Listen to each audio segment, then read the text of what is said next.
আসসালামু আলাইকুম, স্বাগতম ওয়ার্ল্ড এক্স সংবাদে। আমি মোহাম্মদ জায়েদ মাহমুদ আজকের সব আন্তর্জাতিক খবর নিয়ে হাজির হয়েছি। শুরুতেই জানিয়ে দিব সংবাদ শিরোনাম, তারপর বিস্তারিত। ইরানের হুমকিতে কাঁপছে মধ্যপ্রাচ্য, আমেরিকার পরাজয় বরণের অপেক্ষা। ইরাকে মার্কিন ঘাঁটিতে হামলা, সক্রিয় ইরানপন্থীদের প্রতিরোধ বলয়। হরমুজ প্রণালী ঘিরে উত্তেজনা, মিত্রদের যুদ্ধজাহাজ পাঠাতে বললেন ট্রাম্প। মার্কিন সামরিক বিমানকে আকাশসীমা ব্যবহার করতে দেয়নি সুইজারল্যান্ড। উত্তর কোরিয়ায় নতুন রকেট লঞ্চার পরীক্ষা, তদারকিতে কিম জং উন। এই বিষয়ে আপনার মতামত কমেন্টে জানান এবং যুদ্ধের সব আপডেট আগে পেতে চ্যানেলটি সাবস্ক্রাইব করে যাবেন। আসসালামু আলাইকুম, স্বাগতম জানাচ্ছি ওয়ার্ল্ড এক্স সংবাদে। আমি মোহাম্মদ নাহিদ ইসলাম। এতক্ষণ শুনছিলেন সংবাদ শিরোনাম, এবার বিস্তারিত। শুরুতেই আমরা কথা বলবো মধ্যপ্রাচ্যের বর্তমান ভূ-রাজনৈতিক পরিস্থিতি এবং সেখানে পরাশক্তিগুলোর অবস্থানগত পরিবর্তন নিয়ে, যা সাম্প্রতিক সময়ে বিশ্ব রাজনীতির অন্যতম আলোচনার বিষয় হয়ে দাঁড়িয়েছে। আপনারা যারা আন্তর্জাতিক খবরাখবর নিয়মিত রাখেন তারা নিশ্চয়ই জানেন যে মধ্যপ্রাচ্য সবসময়ই গ্লোবাল ইকোনমি এবং বৈশ্বিক ক্ষমতার ভারসাম্যের একটি অত্যন্ত গুরুত্বপূর্ণ কেন্দ্রবিন্দু। সম্প্রতি এই অঞ্চলে ইরান এবং তার মিত্রদেশগুলোর যে কৌশলগত অবস্থান আমরা দেখতে পাচ্ছি তা আন্তর্জাতিক মহলে ব্যাপক কৌতূহল এবং একই সাথে গভীর চিন্তার জন্ম দিয়েছে।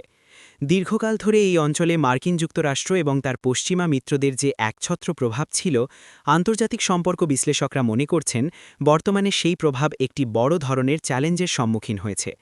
ইরানের নানামুখী কূটনৈতিক পদক্ষেপ এবং আঞ্চলিক জোট গঠনের কারণে পুরো মধ্যপ্রাচ্য জুড়েই একটি নতুন সমীকরণ তৈরি হচ্ছে, যেখানে আমেরিকার চিরাচরিত নীতিগুলো হয়তো আগের মতো কার্যকর হচ্ছে না। অনেক রাজনৈতিক বিশেষজ্ঞ এই পরিস্থিতিকে আমেরিকার জন্য একটি বিশাল কূটনৈতিক পরীক্ষা হিসেবে দেখছেন, এমনকি কেউ কেউ এটিকে পশ্চিমা প্রভাবের ধীরে ধীরে পিছিয়ে পড়া বা এক ধরনের কৌশলগত পরাজয় হিসেবেও আখ্যায়িত করছেন। এই পরিবর্তনের পেছনে বেশ কয়েকটি কারণ রয়েছে, যার মধ্যে অন্যতম হল অর্থনৈতিক অবরোধের বিপরীতে ইরানের নিজস্ব অর্থনীতিকে স্বাবলম্বী করার চেষ্টা এবং প্রতিবেশী দেশগুলোর সাথে নতুন করে বাণিজ্যিক ও কৌশলগত সম্পর্ক স্থাপন। এর ফলে গ্লোবাল সাপ্লাই চেইন, বিশেষ করে জ্বালানি তেলের আন্তর্জাতিক বাজারে একটি বড় ধরনের অনিশ্চয়তা তৈরি হয়েছে, যার প্রভাব বিশ্বের প্রতিটি মানুষের দৈনন্দিন জীবনে, এমনকি আমাদের অর্থনীতিতেও এসে পড়ছে। আপনারা যদি এই বিষয়ের গভীরে যান তবে দেখতে পাবেন যে এটি কেবল দুটি দেশের বিষয় নয়, বরং এটি একটি বৈশ্বিক ক্ষমতার পালা বদলের ইঙ্গিত। এই অবস্থায় আগামী দিনগুলোতে মধ্যপ্রাচ্যের মানচিত্রে ঠিক কী ধরনের পরিবর্তন আসতে পারে এবং তা বৈশ্বিক অর্থনীতিতে কতটা প্রভাব ফেলবে তা নিয়ে প্রতিনিয়ত গবেষণা চলছে। দর্শক, আমাদের এবারের আলোচনার বিষয়টিও অত্যন্ত গুরুত্বপূর্ণ, যা ইরাকের অভ্যন্তরীণ পরিস্থিতি এবং সেখানে অবস্থানরত আন্তর্জাতিক বাহিনীর নিরাপত্তা ব্যবস্থা সম্পর্কিত। আপনারা জানেন যে বেশ কয়েক বছর ধরে ইরাকে আন্তর্জাতিক বাহিনীর উপস্থিতি রয়েছে, যার মূল উদ্দেশ্য ছিল সেখানকার অভ্যন্তরীণ স্থিতিশীলতা ফিরিয়ে আনা এবং স্থানীয় প্রশাসনকে সহায়তা করা। কিন্তু সাম্প্রতিক সময়ে আমরা দেখতে পাচ্ছি যে ইরাকের বিভিন্ন স্থানে থাকা মার্কিন এবং অন্যান্য আন্তর্জাতিক ঘাঁটির নিরাপত্তা বিঘ্নিত হওয়ার বেশ কয়েকটি ঘটনা ঘটেছে, যা ওই অঞ্চলে একটি নতুন উদ্বেগের জন্ম দিয়েছে। এই ঘটনাগুলোর পেছনে মূলত স্থানীয় বেশ কিছু সক্রিয় গোষ্ঠীর ভূমিকা রয়েছে, যাদেরকে আন্তর্জাতিক গণমাধ্যমগুলো ইরানপন্থী প্রতিরোধ বলয় বা কৌশলগত জোট হিসেবে চিহ্নিত করে থাকে। এই গোষ্ঠীগুলো দীর্ঘদিন ধরেই তাদের অঞ্চলে বিদেশি বাহিনীর উপস্থিতির তীব্র বিরোধিতা করে আসছে এবং তারা মনে করে যে ইরাকের পূর্ণাঙ্গ সার্বভৌমত্ব এবং রাজনৈতিক স্বাধীনতার জন্য বিদেশি বাহিনীর সম্পূর্ণ প্রত্যাহার একান্ত আবশ্যক। এই প্রতিরোধ বলয়টি কেবল সামরিক বা নিরাপত্তা দিক দিয়েই নয়, বরং ইরাকের অভ্যন্তরীণ রাজনীতিতেও ব্যাপক প্রভাব বিস্তার করে রেখেছে। এর ফলে ইরাকের কেন্দ্রীয় সরকার একটি অত্যন্ত নাজুক পরিস্থিতির মধ্যে দিয়ে যাচ্ছে। একদিকে তাদের আন্তর্জাতিক মহলের সাথে সুসম্পর্ক বজায় রেখে দেশের পুনর্গঠন কাজ এগিয়ে নিতে হচ্ছে, অন্যদিকে অভ্যন্তরীণ রাজনৈতিক চাপ এবং এই গোষ্ঠীগুলোর দাবি সামাল দিতে হচ্ছে। এই দ্বিমুখী চাপের কারণে ইরাকের অর্থনৈতিক উন্নয়ন এবং সাধারণ মানুষের জীবনযাত্রার মান উন্নয়ন মারাত্মকভাবে ব্যাহত হচ্ছে। যখনই এ ধরনের নিরাপত্তা বিঘ্নিত হওয়ার ঘটনা ঘটে, তখনই আন্তর্জাতিক বিনিয়োগকারীরা ইরাক থেকে মুখ ফিরিয়ে নেন, যা দেশটিকে আরও গভীর অর্থনৈতিক সংকটের দিকে ঠেলে দেয়। আন্তর্জাতিক বিশ্লেষকরা বলছেন এই প্রতিরোধ গোষ্ঠীগুলোর কার্যক্রম মূলত একটি বৃহত্তর আঞ্চলিক কৌশলের অংশ, যার লক্ষ্য হল মধ্যপ্রাচ্যে পশ্চিমা দেশগুলোর প্রভাব বলয়কে দুর্বল করে দেওয়া। এই পরিস্থিতিতে মার্কিন যুক্তরাষ্ট্র এবং তাদের মিত্রদের জন্য ইরাকে অবস্থান ধরে রাখা দিন দিন রাজনৈতিক এবং কৌশলগতভাবে বেশ ব্যয়বহুল হয়ে উঠছে। আমাদের পরবর্তী আলোচনার বিষয়বস্তু হচ্ছে হরমুজ প্রণালী এবং বৈশ্বিক সামুদ্রিক বাণিজ্যের নিরাপত্তা ইস্যু, যা বিশ্ব অর্থনীতির শিরা উপশিরা হিসেবে পরিচিত। হরমুজ প্রণালী ভৌগোলিকভাবে এমন একটি জায়গায় অবস্থিত যার উপর দিয়ে প্রতিদিন বিশ্বের প্রায় 1/3 সামুদ্রিক তেলবাহী জাহাজ চলাচল করে। ফলে এই প্রণালীর যে কোনো সামান্যতম অচলাবস্থাও সরাসরি বিশ্ববাজারে তেলের দাম বাড়িয়ে দিতে পারে। সম্প্রতি এই প্রণালী ঘিরে এক ধরনের তীব্র উত্তেজনা ও নিরাপত্তা শঙ্কা তৈরি হয়েছে, যা আন্তর্জাতিক মহলে গভীর উদ্বেগের সৃষ্টি করেছে। এই অস্থিতিশীল পরিস্থিতির প্রেক্ষাপটে আমরা দেখেছি যে সাবেক মার্কিন প্রশাসন, বিশেষ করে ডোনাল্ড ট্রাম্পের সময়কালে মিত্র দেশগুলোর প্রতি একটি বিশেষ আহ্বান জানানো হয়েছিল, যাতে তারা এই গুরুত্বপূর্ণ সামুদ্রিক পথটিতে নিজেদের বাণিজ্যিক জাহাজগুলোর নিরাপত্তা নিশ্চিত করতে নৌবাহিনীর টহল জাহাজ বা নিরাপত্তা যান প্রেরণ করে। এই আহ্বানের মূল উদ্দেশ্য ছিল মূলত আন্তর্জাতিক পানিসীমায় নৌ চলাচলের স্বাধীনতা বা ফ্রিডম অফ নেভিগেশন অক্ষুণ্ণ রাখা এবং যে কোনো ধরনের অনাকাঙ্ক্ষিত বাধা থেকে আন্তর্জাতিক বাণিজ্যকে সুরক্ষিত করা। তবে এই ধরনের পদক্ষেপ নেওয়াটা মিত্রদেশগুলোর জন্যও খুব একটা সহজ ছিল না, কারণ এই অঞ্চলে অতিরিক্ত সামরিক বা নিরাপত্তা বাহিনীর উপস্থিতির অর্থ হল স্থানীয় দেশগুলো, বিশেষ করে ইরানের সাথে এক ধরনের পরোক্ষ স্নায়বিক দ্বন্দ্বের মধ্যে জড়িয়ে পড়া।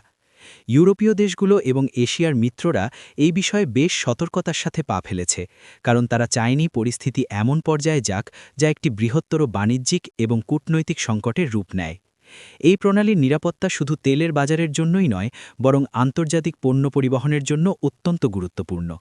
যখনই এই অঞ্চলে কোনো নিরাপত্তা সংখ্যা তৈরি হয়, তখন আন্তর্জাতিক শিপিং কোম্পানিগুলো তাদের জাহাজের ইন্স্যুরেন্স প্রিমিয়াম বাড়িয়ে দেয়, যার সরাসরি প্রভাব পড়ে আমদানি রপ্তানির খরচের ওপর, এবং শেষ পর্যন্ত সাধারণ ভোক্তাদেরকেই সেই বর্ধিত মূল্য পরিশোধ করতে হয়।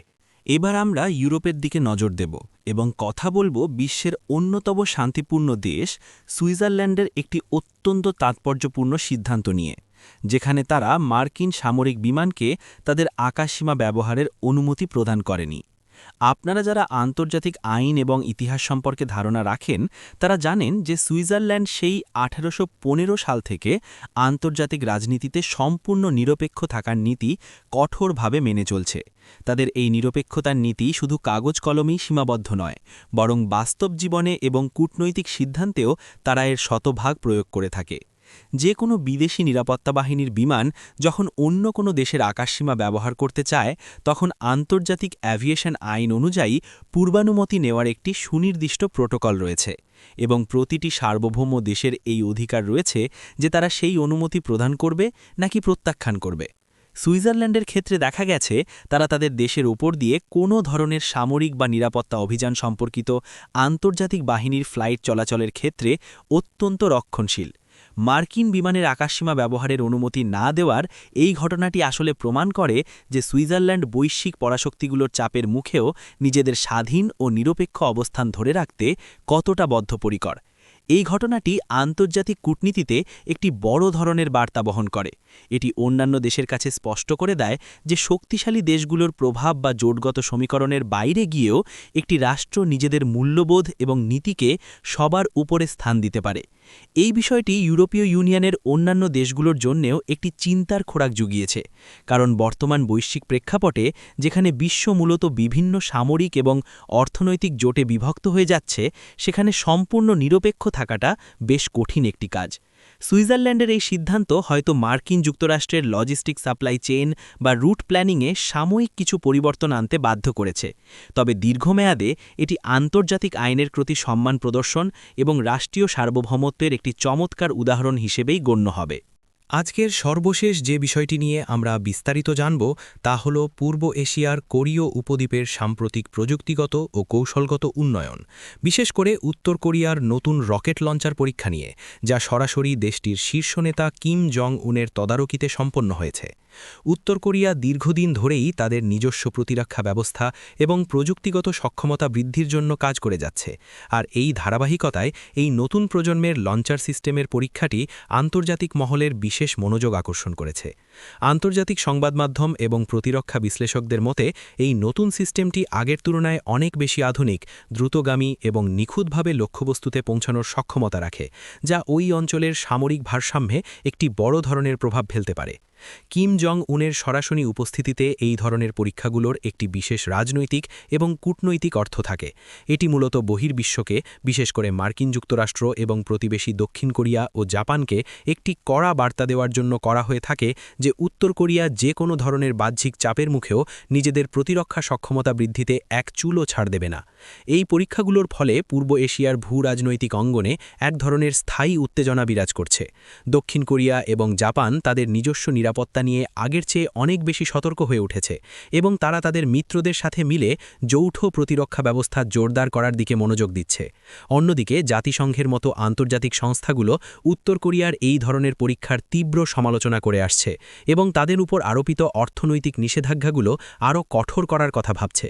কিন্তু তা সত্ত্বেও পিয়ংইয়ং তাদের কৌশলগত অবস্থান থেকে সরে আসেনি, বরং তারা তাদের প্রযুক্তিগত স্বনির্ভরতার উপর আরও বেশি জোর দিচ্ছে।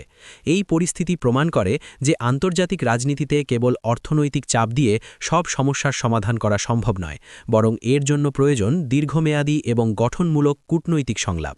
দর্শক, এতক্ষণ আমরা বিশ্ব রাজনীতির অত্যন্ত গুরুত্বপূর্ণ কিছু বিষয় নিয়ে বিস্তারিত আলোচনা করলাম, যা বর্তমান বৈশ্বিক প্রেক্ষাপটে আমাদের সবারই জানা প্রয়োজন। আমাদের এই দীর্ঘ এবং তথ্যবহুল আলোচনা আপনাদের কেমন লাগলো তা অবশ্যই জানাবেন।